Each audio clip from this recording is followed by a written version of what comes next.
Anyway, I also have, I'm located in Trails End Gallery, so I run the gallery. Oh, here we go. All right. Made in Chewelah. Patrick and I talk about that. People will come and go, you make this here? So that's why I had to put that up there. Made in Chewelah. I'm really proud of that. So, go ahead. So, all the slides I'm going to show, I've pretty much made here. I may have designed some previously and brought them up with me, but I really wanted to show what I've been making while I've been here. So I'm influenced a lot by nature and repetitive patterns in nature. And this is a horse that I made. We did a trip a couple summers ago to the Wallowas, and you know, when the muse hits, I just kind of chuck the rest of the work and get on with it. And I probably could have taken more pictures, but it's got the Wallowa Mountains. And here's an Orca that I did recently. And I like this kind of work I really like to do in silver because I can antique it. I can get these textures and colors, and I feel it takes on almost a painterly quality to the metal. So it's here's a Gecko that I did up here. Pretty self-explanatory, really. It's always a challenge on a cuff bracelet. Okay, how am I going to position the animal? And I did a lot of biology and zoology in high school and college, and I think that works its way into my work. This really beautiful S-curve that you're going to see this a lot probably in my work, but I love it. Just these kind of abstract waveforms, or not so abstract. That's in silver. It's a piece of citrine, which is quartz. This is a piece I finished recently. It's a 4-carat natural pink sapphire, non-treated sapphire from Madagascar. Searched high and low for this and got it to the guy, and he flew to Corsica and got engaged to his French girlfriend, French fiancée. But it was done here, everything. Okay, here's another version. I call this Tiger Lily. I don't know why, it just kind of hit. But it was based on tulip leaves. I brought some tulips home for Valentine's one year, and I really liked the shape of the leaf.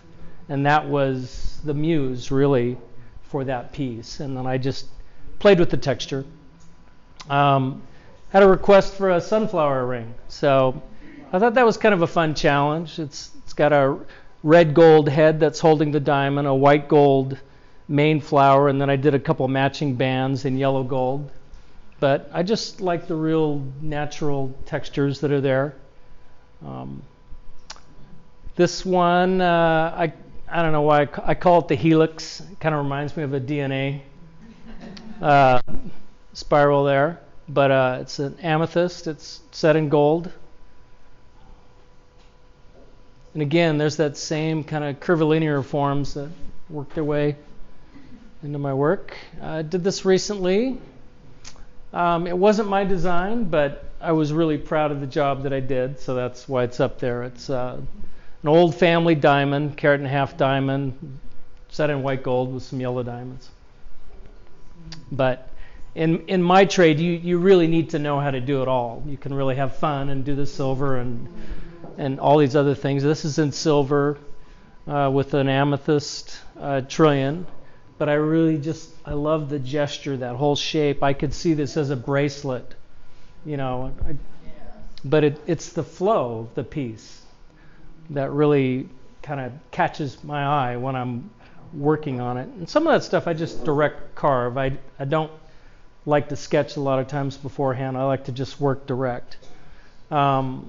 This was a request. They kind of gave me multiple images of different Edwardian rings and just elements they liked, and I just combined them all into one ring. And I did this for $49. I thought, hey, you know, got to have snowflakes. So it was kind of fun. So Next. But even something that looks that simple is not. So, like this, I've been cutting turquoise, and that was a part that broke off. And I looked at it of a bigger piece. I looked at it, I thought, wow, that reminds me of a spinnaker on a sailboat. So I didn't have to recut it too much, and then I just designed a piece around it. Here's that S curve again, a piece of turquoise that I carved. Again, I just sat down. I didn't sketch this. I just sat down and started carving, and for some reason these same motifs and patterns seem to come up in my work. Here's a piece. I loved the grainy texture that was in this, and I wanted to find a way to pull it into the ring. So, and then again with silver, I could antique it and really get this fun, deep texture. There's another one that I cut. This little run here, it's basically because of all the turquoise I've been getting and cutting. I wanted to try, it's called a bezel when the metal just grips the stone, and I wanted to try a wave-like bezel, so that's how I came up with that one.